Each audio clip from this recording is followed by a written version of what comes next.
So hello welcome everyone wireless classes के एक new video में आप सभी का वेलकम है एंड हमारा अर्धवार्षिक परीक्षा के जो पेपर को सॉल्व करने का सीरीज स्टार्ट किया गया है यूट्यूब चैनल पे।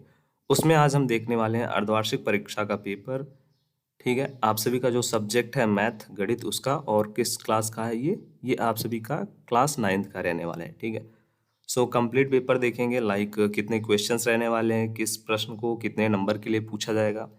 ठीक है, बहुविकल्पी प्रश्न कितने रहेंगे, उसके बाद आपके और भी जो क्वेश्चन है उनका कौन कौन सा सेक्शन रहने वाला है।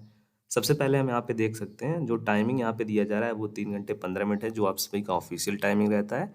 एंड पूर्णांक आपका 70 मार्क्स का रहने वाला है, मतलब ये जो आपका पेपर है वो 70 नंबर का है, प्लस 30 नंबर आपको आपके इंटरनल एग्जाम के बेसिस पे, प्रैक्टिकल एग्जाम के बेसिस पे दिए जाते हैं स्कूल कॉलेज की तरफ से।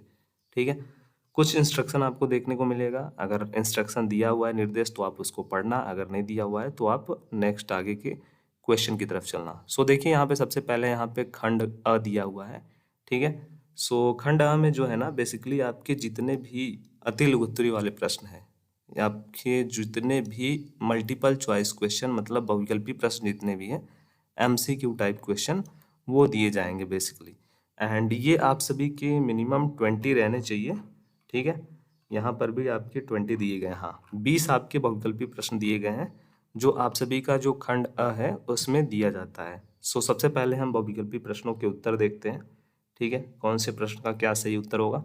सो हमारा जो फर्स्ट क्वेश्चन दिया गया है 3√3 + 3, ये इक्वल है किस चीज़ की इक्वल है, मतलब ये दिया हुआ है 9 की इक्वल है, या फिर 4√3 की इक्वल है, या फिर 5√3 के, या फिर 3√6 के इक्वल है। सो बेसिकली इसको आप जब सॉल्व करेंगे ना, सो ये इक्वल है 9 के इक्वल है। ठीक है, सो करेक्ट आंसर हमारा ऑप्शन नंबर सेकंड होगा। क्वेश्चन नंबर सेकंड है संख्या √2 का दशमलव प्रसार क्या है।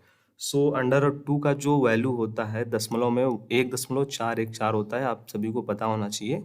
बहुत ही इजी क्वेश्चन है और आपको जब क्वेश्चन को सॉल्व करते हो तो आपको इसकी नीड भी पड़ती है।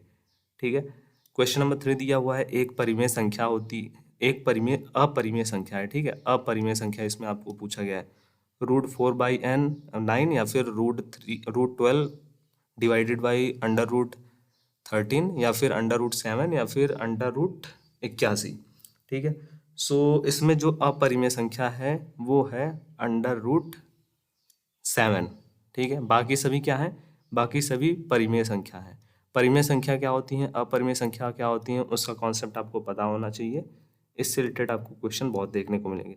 नेक्स्ट यहाँ पे क्वेश्चन दिया गया है 1 डिवाइडेड बाई √9 माइनस √8। ठीक है, ये इक्वल है किस चीज़ के वो आपको बताना है। सो बेसिकली ये इक्वल है हमारा जो सेकेंड नंबर ऑप्शन है 1/3 + 2√3, 2√2। ये हमारा क्या होगा, ये हमारा करेक्ट आंसर होगा।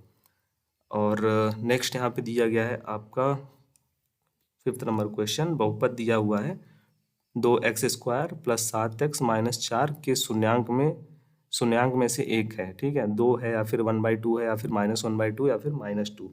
सो इसका जो करेक्ट आंसर होगा वो होगा -1/2, मतलब हमारा ऑप्शन नंबर जो 3 है वो करेक्ट होगा। ठीक है, नेक्स्ट क्वेश्चन की तरफ हम लोग चलते हैं। यहाँ पे 7th नंबर क्वेश्चन दिया गया है, 6 नंबर क्वेश्चन। ठीक है, पहले 6 नंबर क्वेश्चन को देखते हैं हम लोग। 6 नंबर क्वेश्चन दिया गया है शून्य बहुपद की घात होती है। सो आप सभी को पता होना चाहिए जो हमारा शून्य बहुपद होता है उसकी जो घात होती है वो एक ही होती है। कितनी होती है, एक होती है। नेक्स्ट क्वेश्चन है x + 3 का होल क्यूब का जो प्रसार होता है उसमें यक्स का गुणांक कितना होता है वो आपको बताना है। सो इसका जो प्रसार होता है उसमें जो यक्स होता है उसका जो गुणांक होता है वो 9 होता है। कितना होता है, 9 होता है। ठीक है, उसके बाद हमारा नेक्स्ट क्वेश्चन यहाँ पे दिया हुआ है 25 - 9x² के गुणनखंड को बताना है आपको। ठीक है, सो 25 - x² का गुणनखंड क्या होगा। बहुत इजी क्वेश्चन है, आई होप आपको इसका जो आंसर है इजीली समझ में आ गया होगा। ठीक है, आपको जिन क्वेश्चन का आंसर आ रहा है वो कमेंट बॉक्स में आप जरूर से लिख करके भेजना, मुझे पता चलेगा कि आपने कितने क्वेश्चन को अटेम्प्ट किया है। सो इसका जो प्रसार होता है आप सभी को पता होना चाहिए। यहाँ पे माइनस है तो जो माइनस वाले हैं सबसे पहले उसको सिलेक्ट करना है, मतलब ये वाला हमारा फर्स्ट नंबर ऑप्शन जो दिया है रूट में 5 - 3x, एंड उसके बाद 5 - 3x, ये हमारा करेक्ट आंसर होगा। यही हमारा जो विस्तार रूप है किसका, 25 माइनस 9x स्क्वायर का ये विस्तार रूप है। ठीक है, सो करेक्ट ऑप्शन हमारा फर्स्ट नंबर है। 9th नंबर क्वेश्चन दिया गया है हमारा, व्यंजक x square minus 5x plus 6 के गुणनखंड है। ठीक है, वही आपको बताना है इसका गुणनखंड। ये भी बहुत इजी क्वेश्चन है बेसिकली, सेम लाइक हमारा जो फर्स्ट नंबर क्वेश्चन था ना, सेम लाइक उसी के अकॉर्डिंग आपका ये भी क्वेश्चन सॉल्व होगा। ठीक है, इसका जो हमारा ऑप्शन नंबर थर्ड है वो करेक्ट होगा। ठीक है, थर्ड नंबर हमारा ऑप्शन करेक्ट होगा, x minus 3 and x minus 3। ठीक है, एंड उसके बाद हमारा 10th नंबर क्वेश्चन दिया गया है, 4x क्यूब माइनस 3x की पावर 4 प्लस 8x माइनस 9 की घात है। ठीक है, अब आपको बताना है इसकी घात कितनी है। सो इसकी जो घात होगी ना वो बेसिकली 1 होगी। कितनी होगी, इसकी घात 1 होगी। ठीक है, नेक्स्ट क्वेश्चन यहाँ पे दिया हुआ है, बिंदु 0,5 स्थित है, x अक्ष पर स्थित है, y पे स्थित है, या फिर ये किस एक्सेस पे स्थित है, आगे दिया हुआ है सेकंड में या फिर फोर्थ में। सो बेसिकली करेक्ट आंसर क्या होगा, करेक्ट आंसर इज ये हमारा वाई एक्सेस पे ही स्थित है। जो हमारा पॉइंट दिया गया है 0.5, ये हमारा वाई एक्सिस पे स्थित है। ठीक है, किस पे, वाई पे। नेक्स्ट यहाँ पे 12th नंबर क्वेश्चन दिया गया है, -3,5 ये जो है ये कहाँ पर स्थित है, फर्स्ट पे, सेकंड पे, थर्ड पे या फिर फोर्थ पे। सो ये -3/3,5 जो है ना, ये फोर्थ एक्सिस पे स्थित है। नेक्स्ट क्वेश्चन है, वह बिंदु जिसमें दोनों निर्देशांक ऋणात्मक होते हैं वो स्थित होता है। सो अगर कोई पॉइंट है जिसमें दोनों निर्देशांक ऋणात्मक हैं, सो वो स्थित होता है हमारा फोर्थ पे, किस पे, फोर्थ पे। नेक्स्ट 14th नंबर क्वेश्चन है, बिंदु -3,4 का यक्स जो एक्सिस है उसके सापेक्ष प्रतिबिंब बनता है। तो क्या प्रतिबिंब बनता है वो आपको बताना है। सो -3,4 का जब एक्स एक्सिस हम लोग निकालेंगे तो उसके सापेक्ष जो प्रतिबिंब बनेगा हमारा वो बनेगा -3 एंड ,0। ठीक है, नेक्स्ट क्वेश्चन है 15th नंबर, सभी x इक्वल टू 7। ठीक है, x को इक्वल कर दिया गया 7 को, एंड उसको क्या लिखा जा सकता है, बेसिकली नीचे दिए गए ऑप्शन में से। सो x इक्वल टू 7 यहाँ पे दिया हुआ है, एंड इसको हम लोग क्या लिख सकते हैं, इसको लिख सकते हैं 1 into x plus 0 into y equal to 7। अब यहाँ पे क्या होगा, 1 इंटू यक्स हो जाएगा, प्लस 0 हो जाएगा, प्लस 7 हो जाएगा। 0 की कोई वैल्यू नहीं है यहाँ पे, तो यक्स इक्वल टू यहाँ पे 7 रहेगा। यही हमको पूछा गया था। 16 नंबर क्वेश्चन में दिया गया है, अगर यक्स का जो वैल्यू है वो 5 है एंड वाई का वैल्यू 2 है, तो रैखिक समीकरण का आपको जो है वो हल बताना है, निम्नलिखित रैखिक समीकरण का हल। ठीक है, सो इसका जो सोल्यूशन होगा रैखिक समीकरण का वो होगा, यहाँ पे आप देख सकते हो, x plus 2y equal to 7। ठीक है, x plus 2y equal to 7 इसका करेक्ट आंसर होगा, x plus 2y equal to 7। यहाँ पे जो दिया हुआ है हमारा फर्स्ट नंबर ऑप्शन वो करेक्ट होगा। ठीक है, 17 नंबर क्वेश्चन दिया गया है, एक त्रिभुज के कोण 2:4:3 के अनुपात में है और त्रिभुज का सबसे छोटा कोण कौन सा है वो आपको बताना है। सो अगर उसका 2:4:3 का अनुपात है उसमें, सो जो सबसे उसका छोटा कोण होगा ना वो 20 डिग्री का होगा। किसका होगा, 20 डिग्री का होगा बेसिकली। 18 नंबर क्वेश्चन यहाँ पे दिया गया है, त्रिभुज की सर्वाक्षमता की एक कसौटी है, यस से यस, ए एस ए या फिर यस एस से या फिर 3 बार यस। सो इसकी जो एक करेक्ट आंसर होगा वो होगा yes A S. 19 number question है, त्रिभुज ए बी सी में ए बी जो है ना वो बी सी के इक्वल है, एंड जो बी है वो 80 डिग्री सेल्सियस डिग्री है कोण, ए जो हमारा बी कोण है वो 80 डिग्री है। सो आपको बताना है त्रिभुज का जो कोण है एंगल ए का वैल्यू कितना होगा।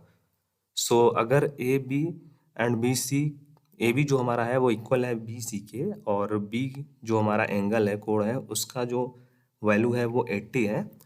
सो ए की वैल्यू कितनी होगी, सो हमारा ए एंगल होगा 50 डिग्री। कितनी होगी, 50 डिग्री। ठीक है, नेक्स्ट और लास्ट क्वेश्चन बहुविकल्पी प्रश्न में यहाँ पे दिया हुआ है, त्रिज्या आर वाले गोले का आयतन का सूत्र क्या होता है। सो इसका जो आयतन का सूत्र होता है 4/3 पाई आर क्यूब। ठीक है, आर त्रिज्या वाले गोले का आयतन का सूत्र होता है 4/3 पाई आर क्यूब।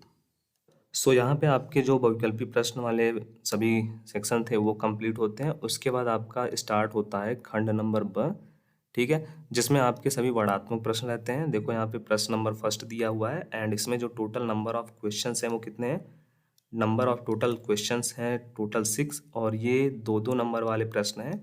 सो यहाँ पे आपको 12 नंबर का जो टोटल मिलने वाले हैं क्वेश्चन नंबर फर्स्ट से। एंड जितने भी विकल्पी प्रश्न मैंने आपको बताए हैं वो टोटल कितने थे, 20 थे और ये 1-1 नंबर वाले रहने वाले हैं, ठीक है, एक नंबर वाले 20 प्रश्न। तो 20 नंबर आपको विकल्पी प्रश्न से मिलेगा। एंड क्वेश्चन आप देख सकते हो इजीली क्वेश्चन यहाँ पे रहते हैं बेसिकली। जैसे यहाँ पे दिया हुआ है एक घन का आयतन इतना है, घन सेमी है, तो घन की जो कोर की लंबाई है वो आपको बताना है, ठीक है। सरल करना है आपको, इसको गुणनखंड करना है, इसका दो संपूरक कोणों की जो अनुपात है, माप की अनुपात वो इतनी है, आपको दोनों का कोण ज्ञात करना है। समबाहु त्रिभुज का क्षेत्रफल ज्ञात करना है जिसकी जो भुजा है वो 8 सेमी है, ठीक है। इसी प्रकार के आपको क्वेश्चन दिए गए हैं, आप चाहें तो स्क्रीनशॉट ले सकते हैं, अदरवाइज आप को ग्रुप में मैं शेयर कर दूंगा, व्हाट्सएप का जो चैनल है यहाँ से आप डाउनलोड कर सकते हो, ठीक है। सेकंड नंबर जो क्वेश्चन यहाँ पे दिया गया है, किन्हीं 5 प्रश्नों को हल कीजिए, ठीक है। And total number of question कितने दिए गए हैं, टोटल नंबर ऑफ क्वेश्चन 6 हैं, 1 2 3 4 5 एंड 6, ठीक है। 6 क्वेश्चन दिए गए हैं जिनमें से किसी 5 को आपको सॉल्व करना है। क्वेश्चन भी आप देख सकते हो, 4a-2b-3c का आपको होल स्क्वायर का प्रसार करना है, ठीक है। दूसरा आपका ट्रायंगल वाले क्वेश्चन है, यहाँ पे त्रिभुज एबीसी में एडी जो भुजा है वो बीसी की लंब समद्विभाजक भुजा है। एंड दर्शाना है आपको कि त्रिभुज एबीसी का एक समद्विबाहु त्रिभुज है जिसमें A B plus B C है, ठीक है, ए बी प्लस ए सी है। सो ये आपको फाइंड करना है। फिर उसके बाद नेक्स्ट ऐसे और भी त्रिभुज से रिलेटेड क्वेश्चन दिए गए हैं एंड यहाँ पे गुणनखंड से रिलेटेड है एंड आपको यहाँ पे प्रसार करना है। अगर आपको कंप्लीट पेपर का जो है सोल्यूशन चाहिए तो आप कमेंट में बताना, मैं सभी क्वेश्चन का जो सॉल्व है वो आपको अपलोड कर दूंगा। थर्ड नंबर जो क्वेश्चन है उसमें आपको टोटल 2 क्वेश्चन दिए गए हैं, बट उन दोनों के बीच में एक अथवा दिया गया है। अथवा का मतलब ये है कि चाहे आप इन क्वेश्चन को सॉल्व करो, यदि x+4 = -4 है तो x³ + y³ -12xy + 64 का आपको वैल्यू ज्ञात करना है। चाहे आप इस क्वेश्चन का सॉल्व करो या फिर आप नीचे वाले क्वेश्चन को सॉल्व करो। त्रिभुज एबीसी क्या है, एक समद्विबाहु त्रिभुज है जिसमें बराबर भुजाएं AC एंड AB है, ठीक है। उस पर शीर्ष जो हमारा शीर्षलंब है वो BE एंड CF है, खींचे गए हैं। दर्शाना है आपको कि शीर्षलंब बराबर है, ठीक है। अब चाहे तो आप इसको सॉल्व करो या फिर आप ऊपर वाले क्वेश्चन को ही सॉल्व कर लो, बट दोनों में से किसी एक को ही सॉल्व करना है। फोर्थ नंबर जो क्वेश्चन है वो उसमें भी वही सेम पैटर्न है आपके, ठीक है। अथवा दिया गया है और इसके सामने आप देख सकते हो सभी क्वेश्चन के सामने आपको नंबर सिस्टम भी देखने को मिलेंगे, ठीक है। सो जैसे आप देखो ये 5th नंबर जो क्वेश्चन है यहाँ पे आपको नंबर दिया गया है कि जो 5th नंबर क्वेश्चन है वो टोटल आपका 8 नंबर वाला प्रश्न है, ठीक है। यहाँ पर भी आपको 2 प्रश्न दिए गए हैं बट सॉल्व किसी एक को ही करना है, जो आपको इजी लग रहा है, जिसको आप इजीली सॉल्व कर सकते हो उसको आप सॉल्व करो, अदरवाइज आपको दूसरा वाला क्वेश्चन दिया गया है वो आप छोड़ देना, ठीक है। तो देखो अथवा का मतलब एक ही है कि यही है कि सिंपल सा कॉन्सेप्ट है, आप चाहो तो 2 क्वेश्चन में से किसी एक को ही सॉल्व करना है आपको, ठीक है। दोनों सॉल्व करोगे तो कोई प्रॉफिट नहीं है, दोनों में से किसी एक को सॉल्व करोगे आपको पूरा का पूरा जो नंबर उसका मार्क्स रहेगा वो मिल जाएगा, ठीक है। सो यहाँ पे आपका ये हेल्प हो जाएगा। सो ये था पूरा का पूरा फॉर्मेट आप सभी का पेपर क्लास 9th का मैथ सब्जेक्ट का एंड जो कि मैंने आपको पूरा ओवरव्यू दे दिया है। एंड इसके साथ साथ और भी जो आपके सब्जेक्ट हैं उनके भी अर्धवार्षिक परीक्षा के पेपर्स हैं वो अपलोडेड हैं चैनल पे। सो प्लेलिस्ट को जरूर से चेक कर लीजिएगा एंड सब्सक्राइब करके रखिएगा। Thank you.